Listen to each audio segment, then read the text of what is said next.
Hello friends, property लेन then .com channel पे मैं भूपेंद्र सिवाग आपका वेलकम करता हूं। आज हम लेकर आए हैं अपना रियल एस्टेट अपडेट का 31 एपिसोड। जी हाँ, इस एपिसोड में हम आपको पूरी रियल एस्टेट की अपडेट देंगे और बहुत सारी चीज़ें बताएंगे। तो बिना किसी देरी के हम अपना आज का रियल एस्टेट अपडेट शुरू कर देते हैं।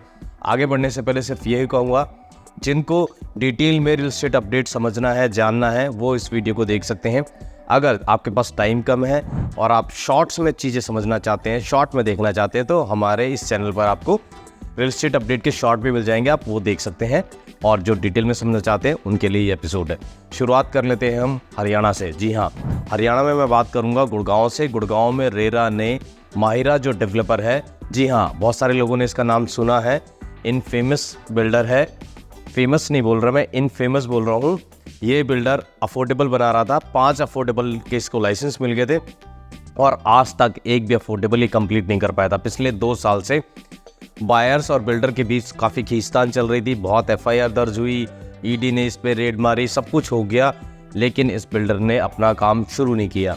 लास्ट में आकर अब रेरा अथॉरिटी ने इसके 5 के 5 प्रोजेक्ट्स के लाइसेंस कैंसिल कर दिए हैं। जी हाँ, बहुत ज़्यादा परेशानी उन लोगों की बढ़ गई है जो लोग अपने घर का सपना देख रहे थे कि अफोर्डेबल कंप्लीट होगा और उनको अपना घर मिलेगा।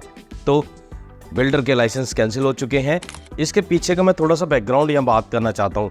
बहुत कोशिशें हुई रेरा अथॉरिटी की तरफ से, TCP डिपार्टमेंट की तरफ से कि ये बिल्डर अपना काम शुरू कर दे, बहुत ऑप्शंस दिए गए, बट इसने एक भी बात नहीं मानी। बल्कि इसके अकाउंट्स जब चेक किए गए, पाया गया कि इसने 100 करोड़ रुपए के करीब तो जो फंड्स था जिससे ये प्रोजेक्ट डेवलप होने थे उसको डाइवर्ट कर दिया था।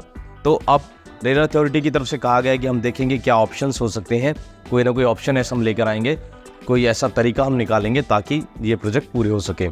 दूसरी अपडेट में जो मैं आपको दूंगा वो भी रेरा से जुड़ी हुई है। ये केस सोनीपत का है। सोनीपत में एक बिल्डर ने एक प्रोजेक्ट लॉन्च किया था और प्रोजेक्ट लॉन्च होने के करीब कई साल बाद तक भी उसने बायर को वो पोजीशन नहीं दिया। बायर परेशान होकर रेरा अथॉरिटी के पास चला गया। अब रेरा अथॉरिटी ने बायर के फेवर में एक डिसीजन दिया है और डिसीजन ये दिया है कि बिल्डर को सारे के सारे पैसे वापस करने पड़ेंगे बायर के, और साथ में इंटरेस्ट भी देना पड़ेगा जो पैसे उसने बिल्डर को दिए थे।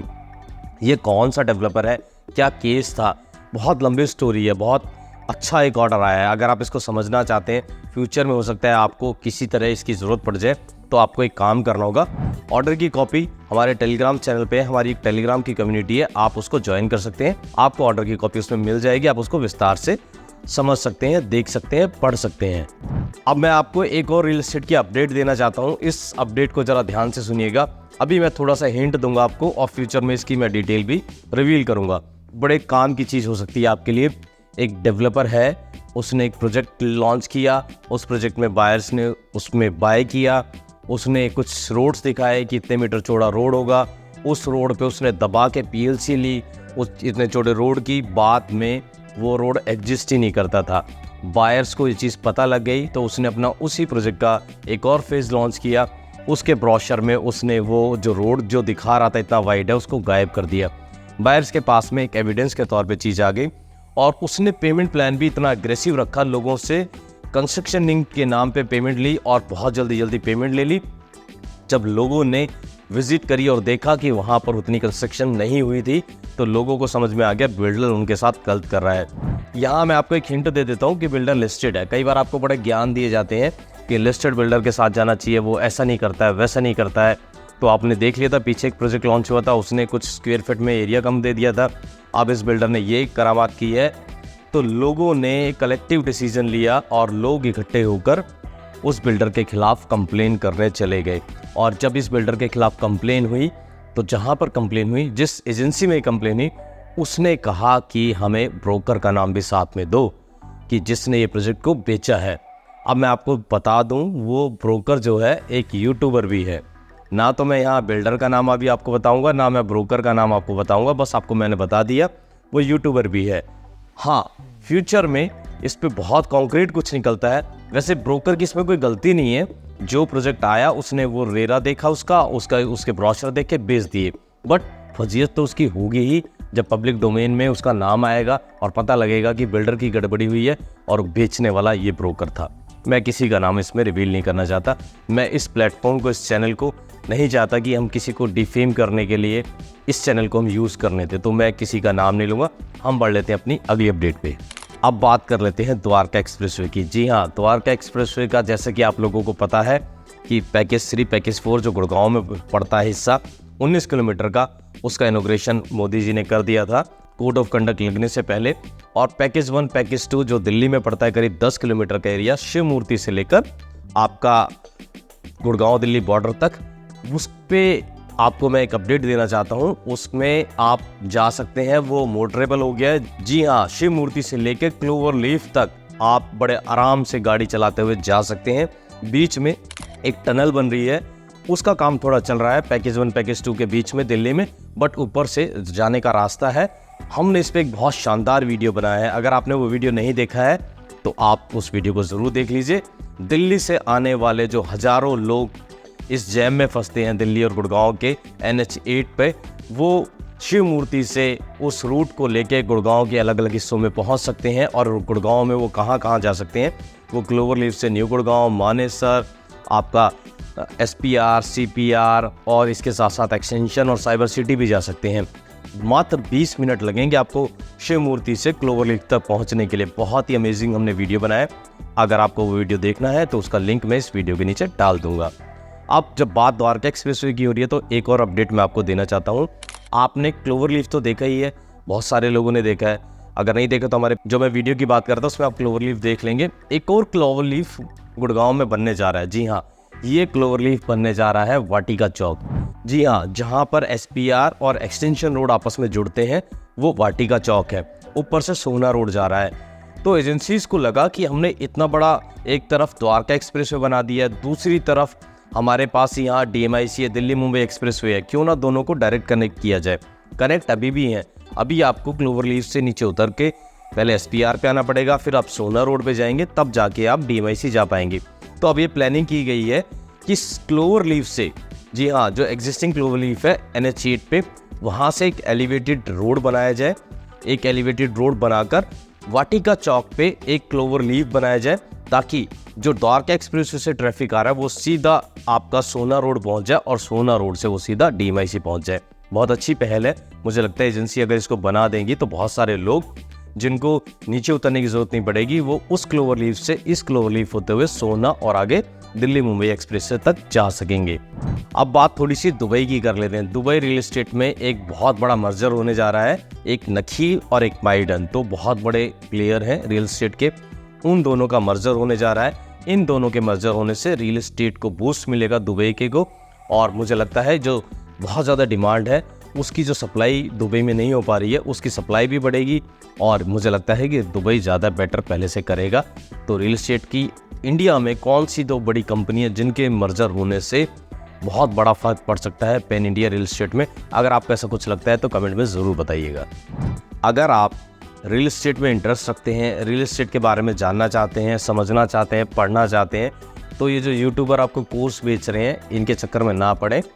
अब IIM अहमदाबाद ने एक रियल एस्टेट पे कोर्स लॉन्च कर दिया है। MBA का पार्ट है, इलेक्टिव कोर्स है MBA का। ये आप उसको ज्वाइन कर सकते हैं और अब रियल एस्टेट के बारे में अपनी समझ बढ़ा सकते हैं। इससे पहले IIM बेंगलोर ने भी रियल एस्टेट पे इस तरह का कोर्स लॉन्च किया था। और अगर हम स्टैनफोर्ड की बात करें, अगर हम MIT की बात करें, अगर हम दूसरी यूनिवर्सिटी येल यूनिवर्सिटी, इन सब की बात करें, तो वहाँ पर PhD लेवल के प्रोग्राम भी है रियल एस्टेट पे। मुझे लगता है जैसे जैसे हमारे यहाँ रेरा आया है, लोगों को इंटरेस्ट पड़ा है, बहुत सारे प्रोफेशनल्स रियल एस्टेट में आ रहे हैं, तो रियल एस्टेट में एजुकेशन आएगी और एजुकेशन आने के साथ साथ अच्छे प्रोफेशनल आएंगे और प्रोफेशनलिज्म इस रियल एस्टेट में बढ़ेगा। ये एक पॉजिटिव चीज़ है रियल एस्टेट के लिए। अब हम अपनी अगली अपडेट पे बढ़ते हैं। अगली अपडेट है टाइगर श्रॉफ को लेकर। टाइगर श्रॉफ ने पुणे में 7-8 करोड़ रुपए का एक अपार्टमेंट बाय किया है। तो मुझे लगता है कि पुणे जैसी जगह भी रियल एस्टेट में अच्छा कर रही है और इसलिए शायद उसने वहाँ पे वो बाय किया है। अगली अपडेट मैं आपको मुंबई से देना चाहता हूँ। मुंबई में 13,000 जो ब्रोकर थे महाराष्ट्र रेरा ने उनके रेरा कैंसिल कर दिए हैं। उसकी वजह ये है कि जब इन्होंने अपने रेरा लाइसेंस लिए थे उसके बाद 5 साल के बाद एक टाइम होता है कि उसको दोबारा से आपको रिन्यू कराना होता है लाइसेंस को। तो करीब 13 साढ़े 13,000 लोग ऐसे थे जिन्होंने अपने लाइसेंस को रिन्यू नहीं कराया, जिस वजह से इनके लाइसेंस है उनको कैंसिल कर दिया गया है। तो अगर आपका भी रियल एस्टेट का काम है, आपने भी रेरा का कोई लाइसेंस लिया हुआ है, तो अपने रेरा की डेट चेक कर लें, कहीं आपके रेरा की डेट एक्सपायर तो नहीं होगी। अगर एक्सपायर होने वाली है तो उसको रिन्यू करा ले। ये बात मैं जो ब्रोकर फ्रेटर्निटी से जुड़े हुए लोग हैं उनके लिए कह रहा हूँ। अब बात करूँगा मैं मुंबई रियल एस्टेट की। जी हाँ, मुंबई रियल एस्टेट में एक बहुत बड़ा कमेंट आया है उदय कोटक का। आपने कोटक बैंक का नाम सुना होगा, कोटक महिंद्रा बैंक, उसके वो फाउंडर रहे हैं। उनके ही किसी एम्प्लॉय ने एक डिटेल डाली थी रियल एस्टेट को लेकर। उन्होंने न्यूयॉर्क के मैनहट्टन में कोई कमर्शियल प्रॉपर्टी है, उसका प्राइस डाला कि 16,000 रुपये पर स्क्वायर फीट के हिसाब से मैनहट्टन में ये प्रॉपर्टी मिल रही है। तो उस पर उनका कमेंट आया कि मुंबई में इससे डबल रेट है। तो इससे आपको क्या लगता है कि बहुत ज़्यादा इन्फ्लेटेड हो गए हैं रियल एस्टेट के प्राइस इंडिया में, या अभी और इस पे बढ़ने की संभावना है? अपना कमेंट ज़रूर लिखें। अब हम अपनी रियल एस्टेट की अगली अपडेट की बात कर लेते हैं। अभी एक सेमिनार हुआ था, उस सेमिनार में हमारे अर्बन हाउसिंग मिनिस्टर जो रहे हरदीप पुरी, उन्होंने पार्टिसिपेट किया था। उसमें एक डेटा निकल के सामने आया। उस डेटा में ये निकल के आया कि 2030 तक हमें 25 मिलियन अफोर्डेबल हाउसिंग की ज़रूरत होगी। आपको क्या लगता है कि बिल्डर या सरकार इसको बनाने में सक्षम होगी? क्या डिलीवरी दे पाएगी 2030 तक इतने अफोर्डेबल हाउसिंग की? मुझे लगता है लग्जरी पे ज़्यादा फोकस है। अगर अफोर्डेबल पे भी कर दे तो लोगों को अफोर्डेबल भी हाउस मिल जाएंगे आराम से। बट मुझे लगता नहीं है ये टारगेट 2030 तक कोई भी सरकार पूरा कर पाएगी। अब बात कर लेते हैं चिंटल पैराडीसो। आपको पता है हादसा, मैंने अक्सर अपनी हर दूसरी तीसरी वीडियो में उसके बारे में बात की है। एक टावर में छत गिर गई थी, कुछ लोगों की इसमें डेथ हो गई थी। अब उसमें जो 5 अनसेफ टावर थे उनको गिराने की तैयारी शुरू हो गई है। और इसमें अपडेट जो मैं आपको देना चाहता हूँ वो अपडेट ये है। आपको ट्विन टावर याद है सुपरटेक के, जो अवैध रूप से बनाए गए थे नोएडा में, उनको गिराया गया था। तो सेम वही कंपनी इन टावर्स को भी डिमोलिश करेगी। मुझे लगता है कि ये भी एक बड़ा इवेंट होगा गुड़गांव रियल एस्टेट के लिए, जिस दिन ये टावर डिमोलिश होंगे। अगर ऐसा कुछ होता है तो हम उसको आपको ज़रूर दिखाएंगे, उसकी अपडेट आपको ज़रूर देंगे। तो हमारी आज की रियल एस्टेट की अपडेट यही थी। आपको कैसी लगी ये अपडेट जरूर बताइए, अपना कमेंट ज़रूर दीजिए, अपना फीडबैक ज़रूर दीजिए। वीडियो पसंद आए तो वीडियो को लाइक करिए, चैनल पे पहली बार आए तो चैनल को सब्सक्राइब करे बिना बिल्कुल ना जाए। मैं फिर मिलूंगा आपसे एक नई अपडेट के साथ, तब तक के लिए थैंक यू दोस्तों।